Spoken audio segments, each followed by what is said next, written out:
Hi and welcome to the Guitarist Guru series, and on this session we'll be looking at some open chords. Now, open chords or chords in general are a real staple diet of learning your guitar, being able to play with other people, being able to kind of pick up songs very quickly hopefully, and being able to play thousands of songs in a short space of time. So we'll be looking at these four chords today. So it's the G major chord, the D major, the E minor, and the C chord. Okay, now these chords here, once you've learnt them, and just in that sequence alone, so G, D, E minor and C, you can play some recognisable songs straight away. Just an example, here are a few, just to give you an idea. Don't stop believing, hold on to this feeling. So it's Journey. Apologise for the voice, it's quite early in the morning. So lately, wondering, oh, we're there to take your place. It's the Calling, Wherever We Will Go. Or you're going to get a bit more rocky. Since you've been gone, since you've been gone, I'm out of my head, can't take it. Okay, and or if you just want to do something like U2, with or without you, with or without you. Just four chords. Now I'm not putting too much effort into the rhythm side, but we will talk about rhythm on that one as well. But you can see how just in a very short space of time, hopefully you'll be able to play a couple of tunes that you'll recognise, and you'll get a bit of benefit out of just strumming, picking your guitar up and just strumming it as well, just having a play.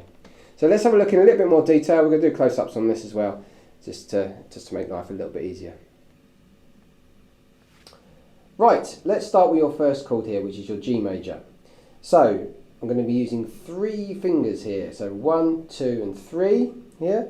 My first finger is going to go on the 2nd fret of my A string. So remember what I said in the first session, our first guru session, about finger placements. Try and get your fingers 2/3 up the fret if you can,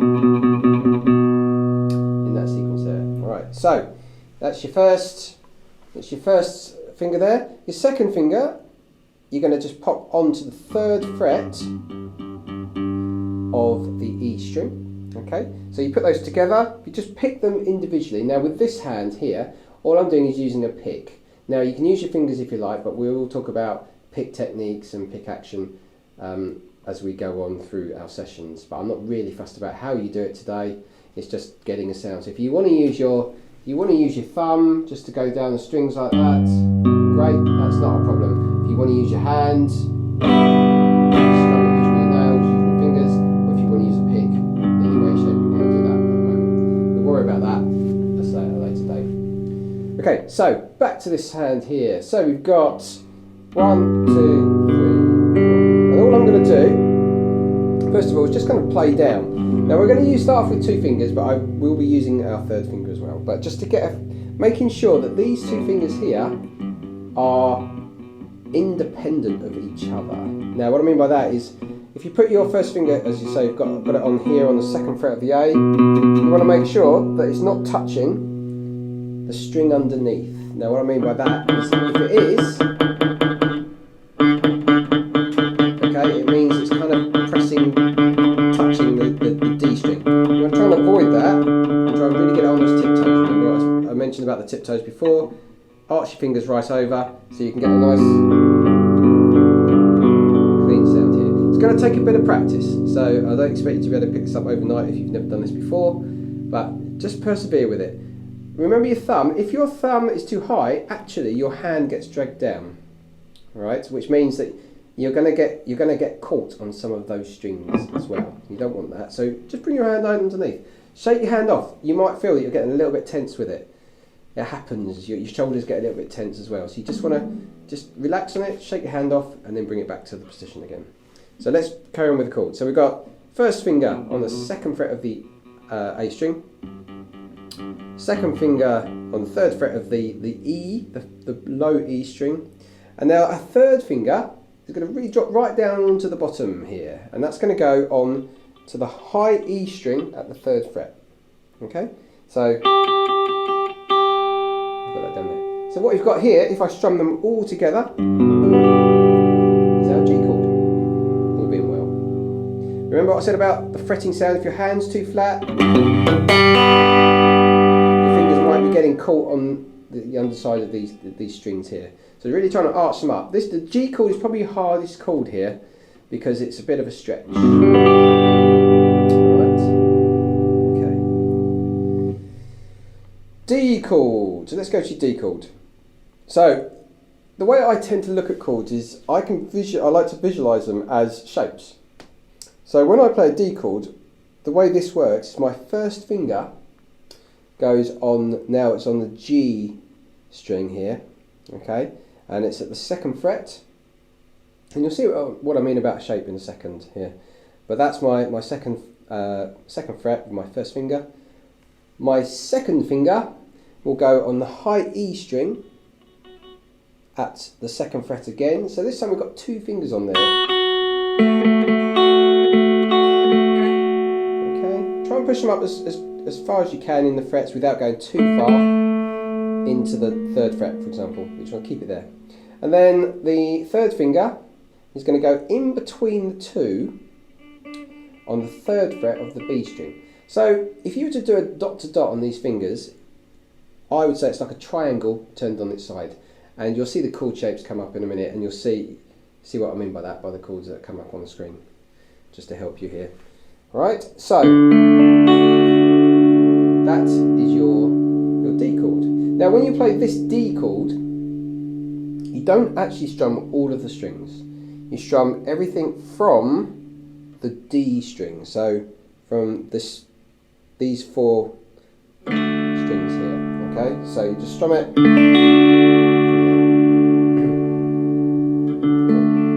Now the reason we call these open strings, just for your reference, is that every chord that we're playing here has our an open string in it, i.e. a string that hasn't got our finger sitting on it. Alright, so if you look at the D chord, obviously we've got three fingers here, but our D string is the one that's open. Alright. Okay, moving on, we have our E minor. Now, we've played two major chords, major happy's major basically, minor, a little bit sadder. So, this is probably the easiest chord to pick up because it's only two fingers as well. So your first finger now will go onto the second fret of your A string, alright? And then your second finger will go underneath it onto the D string, again at the second fret. Now this one, you're actually just strumming all of the strings.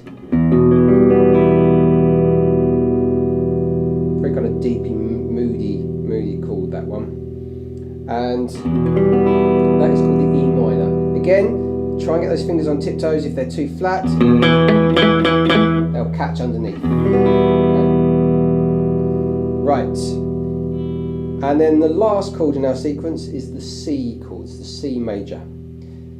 Right, so first and foremost, before we do anything else, what I'm going to do is I'm going to just take my first finger off. Okay, my first finger off. Because where my second finger is now, which is on the D string at the second fret, that's actually part of our C chord. Right? So I'm going to keep that there as a bit of a pivot note just to help out. So this first finger is going to start now on the first fret of the B string. So it's that one there. Okay? Okay. Then we need our third finger again. Bit more of a stretch this one because we're covering 3 frets. So our third finger will then go up to our third fret on our A string. Right? So it's kind of like it's like a, I don't know why I say this, but it's like an escalator. If you dot to dot, it's a little arch over that little sequence. So that's the shape that I'm seeing on here. Okay. Again, this is slightly tricky because you've got to get your fingers on tiptoes. you'll find that this first finger might catch that high E string. So you just need to make sure you get it nice and clear if you can. To be honest, you're going to get a little bit of fret buzz, and that fret buzz is that sound. Don't worry, it's all part of learning the guitar, but the more you understand what you're doing to make that sound, the more likelihood you'll be able to kind of sort it out as you go on and get used to it. And because your fingers might be a little bit soft at the moment, they will harden up, and because they're soft, the area that you're pressing down is actually greater, I suppose. When your fingers get harder, it's easier to pinpoint those fingers on the frets as well. So that's your C chord.